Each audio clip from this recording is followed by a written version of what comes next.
You know, I kinda hate saying this. I always hate when the fan base say it, and I always hate it when other people say it in general. But, Power Rangers is kinda at a low point now. And probably the worst point it's ever been. Sure, the comics are fine, the more recent seasons have been pretty good for the most part, even if they've just been kind of for me personally, with the exception of Beast Morphers, which I thought was phenomenal. But Power Rangers right now kinda sucks to be a fan. For those not in the know, the most recent season of Power Rangers put an end to the franchise that's been going on for 30 years.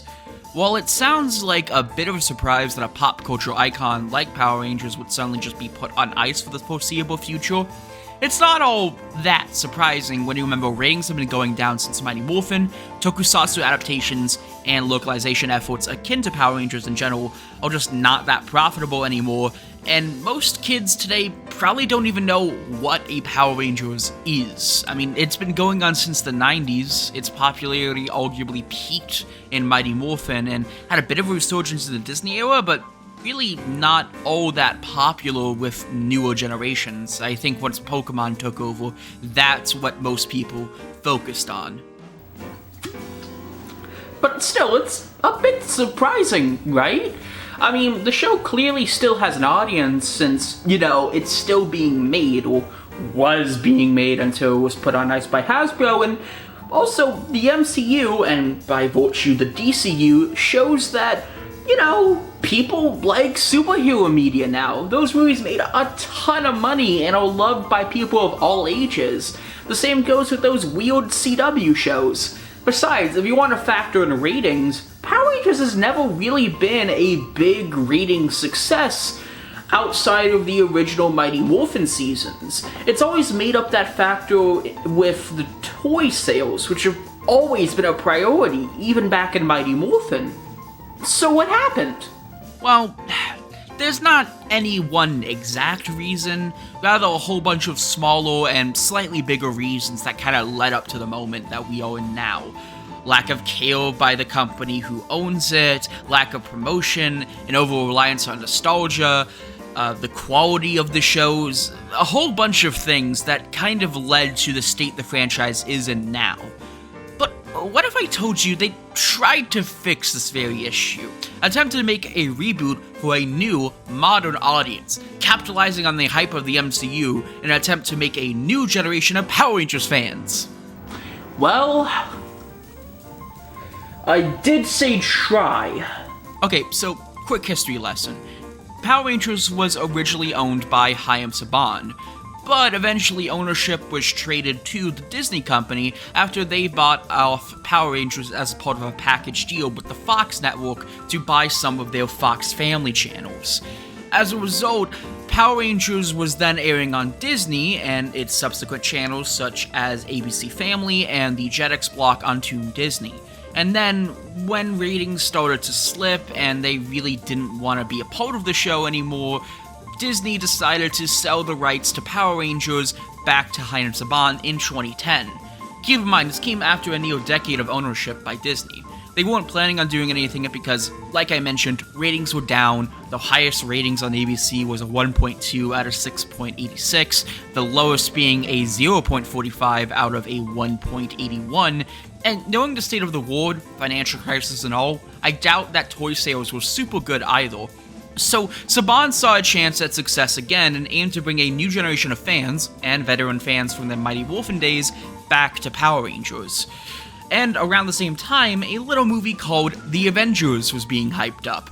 So, while Power Rangers was making a comeback with Power Rangers Samurai in 2009, and later the 20th anniversary season Power Rangers Megaforce, the MCU was starting to pick up steam, and superhero media was suddenly cool again. Thus, in 2014, Saban and Lionsgate's Productions announced that they were going to make a movie that would serve as a reboot and a jumping-off point for a new series of movies that are aimed at making Power Rangers cool again. And, unfortunately, the movie didn't do too well in the box office. It didn't bomb, per se, but compared to how the investors and the producers wanted it to be, It didn't do too well, and was arguably one of the main reasons for how Power Rangers later got sold to Hasbro, and, well, the reason why the franchise is what it is now. But you know what? I want to give it a shot. Sure, I don't really remember much about this film, but I do remember watching it when it came out. At the time, I was really into Power Rangers. I still technically am, but it's more in the general medium of tokusatsu. But I remember thinking this film was gonna be great. I have very vivid memories of watching it with my mother twice in the theaters and really liking it both times. I thought it was really good. But regardless of how the fan base feels of it now, and my own feelings both at the time and now, I am going to take a general, honest look at this film and really say to myself, did it deserve to be forgotten by the annals of time? Later that same evening. Yeah, it deserved to be forgotten by the annals of time. So, we open on planet Earth during the Cenozoic era. A group of Power Rangers are left for dead with the exception of one, the Red Ranger, who in this canon is Zordon, who of course was the mentor to the original team in Mighty Morphin. After watching the Yellow Ranger demorph slowly die, he takes the power coins and hides them, telling Alpha to seek those who are worthy, before a female Green Ranger shows up. This is the movie's version of Rita, and it appears at one point she was on the same side as Zordon, even mentioning that they could rule the galaxy together had she had worked with him. Zordon says he would never have done that, and the two seemingly die shortly afterwards once a meteor hits them. Cut to modern-day Angel Grove, a city in California. A couple of teens are pulling a prank by bringing a cow into the high school's locker room. Ha, the classic cow prank. I'm on my first time too. The cops catch them, and thus a chase scene ensues, and I'll be honest, this is probably the most impressive camera work in this movie. That's not saying much, it really doesn't get better than this. But one of the teenagers involved, Jason Scott, crashes his car, and the next day, Jason is put on house arrest and is sentenced to detention. His father, who looks like every podcasting dad that complains there are too many gay people in cartoons, is disappointed in his son. Not because his son died, no. It's because this was gonna be his season, guys! This is gonna be a season! Scouts were gonna be there! His season! Gone! Once he arrives, we see two other detention classmates, Billy, an autistic nerd who Jason saves from a bully, and Kimberly, a cheerleader whose friends dumped her after, quote, sending a photo, unquote, of one of her friends. We will get back to this later because the details of it aren't explained until way later in the movie, but it's not exactly for the best reasons. Either way, in response to this, she cuts her hair and adopts a more rebellious attitude. How rebellious? She cuts her hair, and that's pretty much it. Also, this movie loves Dutch angles, I swear to God. Also, Billy is probably my favorite out of the five in this film, and also the most memorable, and in a way, interesting. He has a lot of charisma, and you can really see that throughout his performance. There's a reason why he was one of the few characters to be brought back in for that Battle for the Grid game that I remember playing on Switch. As a thank you for helping him with the bully from before, Billy offers to help Jason with his little house arrest issue so long as he takes him to the mine, since Billy goes there often as it was once a thing he used to do with his dead dad. Because Jason's kind of a dick, he leaves Billy once they arrive at the mining facility, and Jason encounters Kimberly. They both talk for a bit about their own misfortunes, Kimberly's picture incident and Jason's cow kidnapping prank thing. The more I think about it, the more questions I have. They talk about possibly leaving this town for good, until they hear an explosion caused by Billy, because of course he knows how to make a bomb. This causes the two to run and check up on Billy. He's okay, but it also attracts the attention of two other teens, Trini, a loner with family issues, and Zach, a bad boy grifter? I think. It's not really clear what his archetype is. He lives with his mother, though, so that's a thing. The explosion causes the power coins Zordon left ages ago to be revealed. They each take one of the coins and flee the scene as soon as security notices them. After they all manage to get into Billy's car, another chase scene ensues, where they have to escape the police. In order to do so, they have to cross some train tracks, and oh shit! Ha! The movie is over already. Well, nice talking to you all. I'm gonna go play Halo now. Meanwhile, Jason's dad and his fishing crew discover the decomposed body of Rita, who awakens overnight. The next morning, somehow, Jason, Kim, and Billy wake up like nothing happened. They all have super strength, and the coins they took from the other night follow them wherever they go. They decide to go back to the mine and find Zach there. Also, with the same powers as they do, Trini is also there, and it's revealed that she, as well as the others, have super speed. As when they try to speak to her, she runs off, not wanting to do so. She jumps to the other side of the mountain, and the rest do so as well, outside of Billy, who seemingly falls to his death. For those keeping count, that means we have not one, not two, but technically 3 fake-out deaths. They jump down to where Billy landed and enter a pool of water. When they do, they notice that they begin to glow different colors, and something is under them. That something be the entrance to the alien ship known as the Power Chamber. Inside of it is Alpha, who's voiced by Bill Hader of all things. The design for Alpha here looks interesting, to say the least. It's kind of like if you were asked to design an updated version of, I don't know, the robot from Lost in Space, which, to be fair, that's kind of what original Alpha sort of looked like, but there's no character to this design. I do like it how it kind of resembles the designs of the Rangers that we see later on, and of course earlier in the film, but here, this is just kind of like if you asked the same executives who designed the chic Hydro robot thing to make Alpha. It just looks wrong. They think Alpha is out to kill them, so they go along with what he says, which involves standing on certain platforms to power back on the command center and awaken Zordon, who's been trapped in the ship. The Zordon design here is actually pretty nice. It's probably the only design here that I really like. Kinda reminds me of one of those metal pin art toys you would find at the dollar store, but works a lot better than just a cheap floating head effect. Plus, he gets to move around here a lot more than he did in the original show.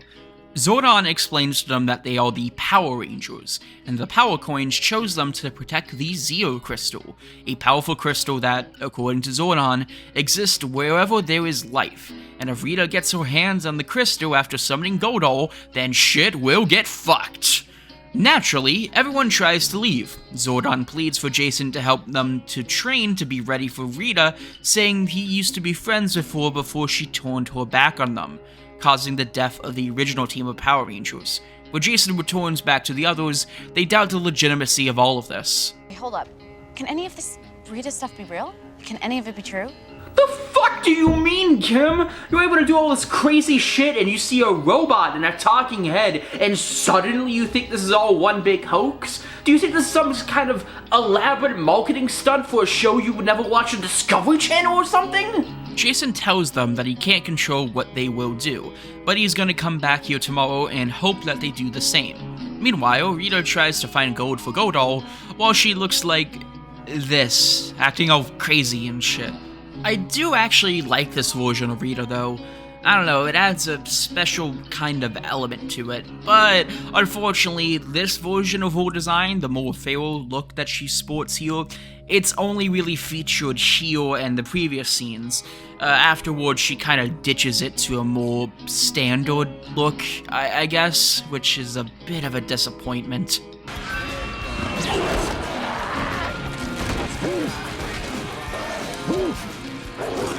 God, I wish that was me. The next day, they all arrive back to the command center, moved by Jason's wards the other day, and they are all ready to become the Power Rangers. By the way, I'm curious to see how long this— oh, fuck me! We are almost an hour into this movie, and we've barely see anything Power Rangers related. Of course, we've seen Zordon and Alpha and the Power Chamber, but nothing really that interesting. I just want to see them fight. It's a Power Rangers movie. Let me see the Power Rangers. Speaking of, they attempt to morph, but it fails, so they prepare to fight without armor and trade with simulations of the putties.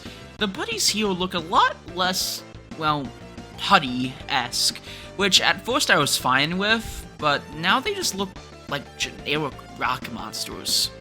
Honestly, if they went with, like, the Tango Warriors from Season 3, we would have an entirely new monster that they created for this movie. I feel like they would have been better off for it, since here, by rehashing the putties and not really giving them any sort of unique features to them outside of being very rocky, it just makes them look like generic Foot Soldier number 203.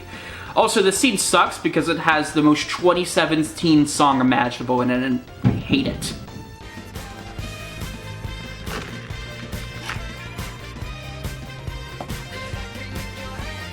Here is where we also get to see the Zord designs, and these just suck. I'm sorry. I know everyone compares them to the Bayformers designs, but at least those had color to them. At least they had personality. They all just look... I'm not even sure what they look like, honestly. Like, what the fuck? Look at the original designs and compare them to the ones in this movie. Sure, they look goofy, but you're gonna remember them a week from now. These ones? God, they look like the most generic schlock imaginable. Where's the color? Where's the charm? Where's the character? God! Naturally, Zack tries to use his Zord on a test run, and Jason gets pissed, since he, could have almost died. And during the scuffle, Billy manages to morph, but only for a little bit. Zordon, pissed at the team for failing to morph in time, talks to Alpha about trying to get his physical body back. Jason overhears this and is mad at Zordon for giving up on them so easily. Don't underestimate me or my team. You can't stop him. She will have him dig up the crystal, and life on Earth will die. And we need you. Because you were so successful at stopping her last time. But, like, to be fair, Zordon kind of has a point here, right? I mean, yes, of course, it's shitty of him, their mentor, to give up on them so quickly, but also, if they can't morph, then he has to find some kind of solution, or else, well, the entire world is just fucked. I do get why they made this scene, though. For one, it adds to the tension of the movie, and also, it's to parallel Jason's own struggles with his father. So, I do get what they were trying to do here, but I don't know, I feel like Zordon is kind of in the right. Then again, he was still being a bit of an asshole, but this isn't the Zordon we all grew up with. This is an entirely new Zordon, so I feel like it's a bit reasonable for him to act completely different. Then again, you can argue that's a bit of a misunderstanding of Zordon's character, but that's a different discussion. Still though, I can admire the attempt, I guess? I don't know. Rita finally gets all the gold needed for Godol, and Gold Boss is so hard that she kills people. Later, in an attempt to connect with the team, they all share something about themselves when they hang out. Zack says how he loves his mother, but she is slowly dying. Billy mentions how he truly values the group. Trini admits that her family doesn't understand her and alludes to herself being a lesbian, and Kimberly wants to skip herself. While the scene isn't fantastic, I just think it's good enough, I can admire the attempt of what they're doing here, trying to make them seem more realistic and have them be a lot more vulnerable here compared to how the original cast was back in Mighty Morphin. For one, in the original series, they all knew each other from the start. That was a given. The only person that didn't know them was Tommy, but that was for obvious reasons. Here, they all don't know each other until after they decide to become Power Rangers, when they find the crystals and all. And so to see them all be very open and honest with each other shows their development. Speaking of, I feel like this does also show how far they've come. Keep in mind, I personally feel that for the most part, a lot of the major developments in the original cast's relationship didn't come into fruition until around season 3 or so into Zeo. Plus, also, these guys are way more believable and realistic with their struggles than most of the things that the original 5 had to deal with. Sure, the original 5 were still somewhat believable as teenagers, not helped by their looks, mind you, but a lot of the stuff that they did felt a bit too goody two-shoes.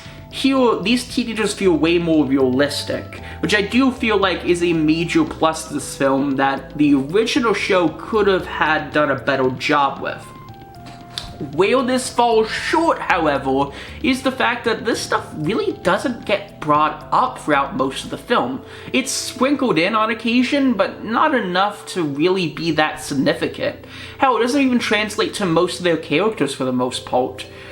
I feel like they could have done a better job at addressing it. Obviously, I feel like they would have addressed these more if any of the movie's planned sequels had come into fruition, but we never really get much expansion beyond what we learn here. And that's where I feel like it falls short. I don't know, to me it feels like these are just kinda tacked on, not helped by the fact that we just don't learn much about them outside of what we see here. Even then, they don't show that much personality throughout most of the film. I mean, sure, there's glimpses of it, but I can't really recall most of their traits outside of Trini being kind of a loner and Billy being weird. I don't know, that's about it. We cut to later in the night, and Rita confronts Trini, and, am I crazy for feeling that there's a bit of a gay undertone here? The way they drag each other across the bedroom, Rita almost seductively touching Trini, the way Rita speaks to Trini about the last Yellow Ranger, that line. I'll show you mine if you show me yours. Or, I'm giving this movie too much credit. Rita tells her to have herself and the other Rangers meet her at the docks before she then leaves. We cut back to Jason's house, and Kimberly wakes him up and tells him what happened to her that caused her friends to dump her. It turns out that she leaked a nude photo of her friend without her consent to her then boyfriend. I didn't realize how mean it was until I saw her face. Kim, there's literally thousands of photos going around school. I don't care about them. I care about this. I did this. I had to sit in Mr. Detmer's office with Amanda's father and watch as they showed him that photo of his daughter. She admitted that she feels guilty over it and hates herself for that, but Jason says that while it's a shitty thing to do, it doesn't make her a bad person and she can simply start over. Are we gonna ignore that she just decided to share somebody's photo without her consent and embarrassed her in front of her other classmates and her parents? Seriously, what the fuck, Kim? No wonder why your friends dumped you. Anyway, Trini gathers the rest of the Rangers to meet up and tell them about Rita. Jason wants them to fight Rita even without their powers, and after some hesitation and a powerful speech by Jason, they decide to fight Rita, even if that means they might die. Rita abuses them at the docks and captures them, managing to find out where the Zeo crystal is from Billy, who found it earlier. And where is it? A fucking Krispy Kreme. And you too can view us watch the Power Rangers with the Power Rangers Donuts, only available at the Morphin' Nah, don't worry. I'm not as much as a corporate show as this movie is. What? I like Krispy Kreme. Because Rita is a fucking idiot, she lets the others free and they try to save Billy, but he is dead, making it the third time that Billy has technically died. They bring him back to the power chamber and they reminisce about him, and Kimberly says how the only thing that matters now is their fight against Rita, and they need to do whatever they can to stop her.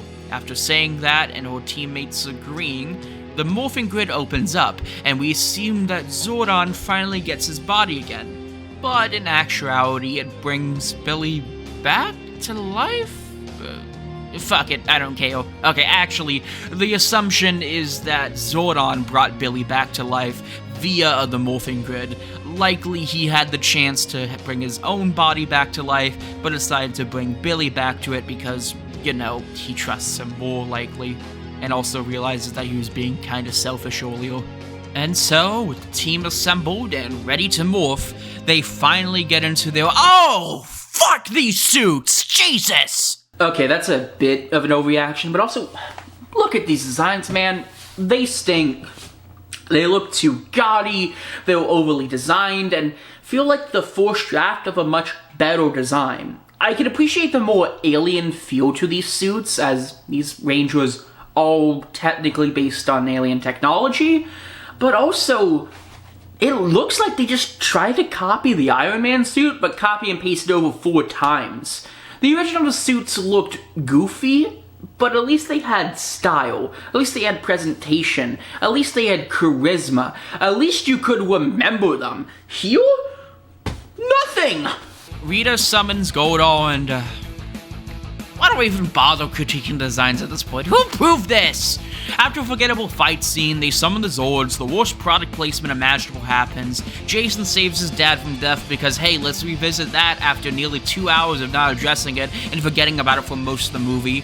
They combine the Zords with the ugliest Megazord imaginable, defeat Goldall and bitch slap Rita to the next dimension, and the town celebrates. Oh hey, cameos! And thus, we end the movie with the team officially forming the Power Rangers, and a hint at Tommy Oliver coming into contact with the team. Which would be great and all, but this movie is 7 years old, and this isn't getting any sequels anytime soon, so sorry female Tommy fans, your time will wait. Wow, this movie, sucked. Okay, let's go over the positives. Let's start there. Well, The characters are fine, I guess. Again, a lot more relatable and realistic than the first five, but also seriously underdeveloped and kind of hard to like in the case of people like Kimberly, and even Jason at points. The acting was okay, even if I felt like half of them were almost phoning it in for the most part. The camera work was some of the most basic shit I've ever seen, but hey, at least it's not offensive. Oh my god, is that it? okay, let's address the elephant in the room. This does not feel like Power Rangers. But why? It has all the standard things you would associate with Power Rangers. It's a retelling of Mighty Morphin, and like it or not, this is what a lot of the fan base wanted. A gritty, more adult Power Rangers movie. I was there when this movie first got announced, and a lot of people were really excited about it. Remember, this was around the same time as that Power/Rangers short film came out, and a lot of people really liked it because it was a, well, mature take on Power Rangers. So, why did this fail? Doesn't that fit the bill? Well, to answer that, we gotta ask the question, what made Power Rangers and other shows like it special? Well, the answer lies in how those shows were filmed and the style that they used. So, let's go on a quick history lesson. You may have heard the term tokusatsu before, but what is it? Well, basically anything that uses a heavy amount of special effects. So technically anything that falls in that line is a tokusatsu. Doctor Who? Tokusatsu. Star Trek? Tokusatsu. Pretty much anything that's often a fantasy, sci-fi, horror property, that is technically a tokusatsu. But more often than not, people specify it as having a specific characteristics attached to it. When most people talk about the genre, people point out its elaborate character designs, a mix of practical and computer-generated effects, animated elements interacting with live action, and, well, it has its roots in Japanese theater, so we focus on flashy moments and playing up to the crowd. It's kind of why all the Power Rangers announce themselves, and when they do the roll call, and also when they announce their weapons. That's, because, it has its roots in theater and everything. Does that make the MCU and DCU tokusatsu? No, to me at least. The style that are in those movies are much more akin to traditional American action movies. Look at something like the fight scenes in Kamen Rider compared to the ones in Captain America. With Kamen Rider, there's a lot more explosions, it's paced slower, characters often engage in dialogue during the fight itself, and this also applies to fights in shows that are more fast-paced, like Garo and even the American-shot Power Rangers fights. It's all about playing to the crowd that isn't in the same room as the characters. While in Captain America, and other movies like it, it's more fast-paced, intense, arguably much more realistic, and overall fits with the traditional idea of an American fight scene. Less time for theatrics, and more time for beating the shit out of each other. Admittedly, this is a massive, major oversimplification of tokusatsu, as it's much more broader in terms of what is and isn't a tokusatsu, and even then, there's a lot of tokusatsus now that try to replicate the MCU, and even now, vice versa, a lot of American superhero films that try to replicate a tokusatsu. But then this begs the question, did the show need to be like the original series with how it was filmed? Did it need to have that tokusatsu styling? To that I say, not really. Now, yes, I would argue it would have been way better if they went with that approach, especially considering what Shin Kamen Rider and Shin Ultraman would later do with adapting a classic tokusatsu series for a more modern film. And also, in general, that kind of added to a lot of the magic of the original show, so removing it kind of takes away Power Rangers' core identity. But this is supposed to be a reboot. A reboot that's supposed to attract new eyes to the product. And also, let's be fair here, tokusatsu in general is just kind of a niche thing to most Western audiences. Again, I do feel like it would have been better if they went with that approach, but also I can see why they were trying to emulate more MCU than Kamen Rider Ichigo. But even then, you can still have a lot more goofy elements of a tokusatsu and still not be a tokusatsu. Case in point, look at the Sam Raimi Spider-Man movies. They embrace the comic book elements of the original work and keep things honest and respectful to the source material. Of course, they adapt it to a then modern audience, but granted, that's mainly because it took a lot more inspiration from the then recent Ultimate Spider-Man comics than the original 1940s Spider-Man comics. However, you get the idea. It knew that it was a bit silly, and instead of avoiding it and trying to update the designs to have a more sleek design and feel, they ran with it and tried to be serious regardless of how, for lack of a better word, kinda stupid they look sometimes. Also, this extends to how the fights, and really the entire trilogy, was shot. You have blends of live action and animation, the mix of CGI and practical shots, spandex suits, even how the heroes interact with each other while suited up, the whole suitimation feel to it. It's not all too different from a tokusatsu, only with Raimi's style of directing on hand. But even ignoring the movie's issues of how it rejects the nature of the original show, there is still one big issue with the movie, that being its pacing. Oh my god, nothing fucking happens here. You could tell the filmmakers were begging, hoping that this movie would become a big hit because 70% of this movie's runtime is setup. As a reminder, it takes us until the first hour for them to become a team, and they don't morph until the last 20 minutes of the movie, and even then the fight's all for 5 minutes before they use the Zords instead? In comparison, within the first minutes of Shin Kamen Rider, we know what we need to know. What Chakra is, who Hongo is, what's the deal with the Ox, how a Henshin belt works, all while sprinkling in action scenes and slow moments focused on Hongo and his struggles with not being human anymore. I can appreciate wanting to focus a lot more on, the actual characters involved, but even then, what we get with them is mostly informed attributes. For example, we see glimpses of everyone's lives, but not the chance to see how that affects them. For example, Jason's struggles with his dad is really the only one that carries over into the main plot. But if his relationship with Zordon was supposed to be a parallel to his daddy issues, then why would Jason even follow Zordon to begin with? There was no moments of self-doubt or pressure brought onto him for being the leader, instead it's just Jason being Jason, I guess. Or what about Zach's relationship with his mother? We barely see any of that. Plus, it doesn't really seem to affect him that much. Trini resenting her parents for not accepting her sexuality? You can argue that's why she wanders around, because she doesn't want to deal with it, and, I can only assume her home life would be kind of hell, and she's presented as a lone wolf. But if that's the case, why have her join the team? Wouldn't it make more sense for her to learn to embrace others, have it be a slow burn of sorts? It's just a big missed opportunity that, as I mentioned before, really feels half-baked. But do you want to know what was really the big issue with the film? The reason why it didn't attract a bigger audience beyond Power Rangers fans and people just going because they used to remember Power Rangers when they were 8 and in their early 20s by the time this movie came out? because it's clearly too adult for the regular Power Rangers viewers to watch. The hardcore adult fans aren't going to care about something so different from source material, and everyone else who the filmmakers are trying to capture, young people, teenagers, are going to say, Power Rangers? You mean that show I watched when I was 8? They're rebooting that? like it or not, Power Rangers has a strong stigma as a cheesy kids show, and making a reboot of that is going to make most people roll their eyes. As I mentioned before, the fans who grew up with the original show aren't going to watch MCU Power Rangers because they want, well, Power Rangers. Not to mention this is when MMPR nostalgia was really starting to be overused. So, in a way, this movie was doomed from the start. It being a stinker didn't help either.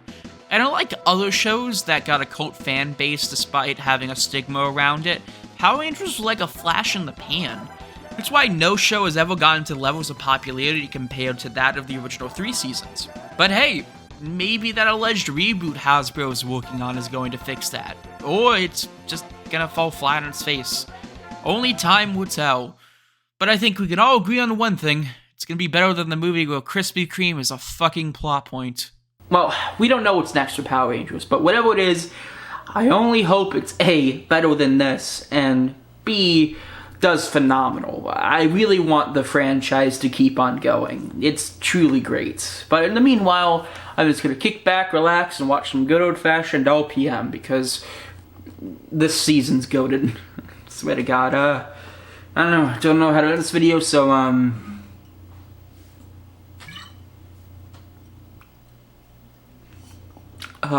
editor me, play the clip!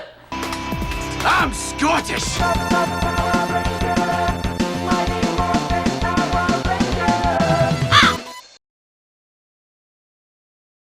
And you don't seem to. Hello everybody, and thank you for watching this video about the weird 2017 Power Rangers movie. If you really like this video, make sure to subscribe or like the video, share it around, whatever you do, everything helps.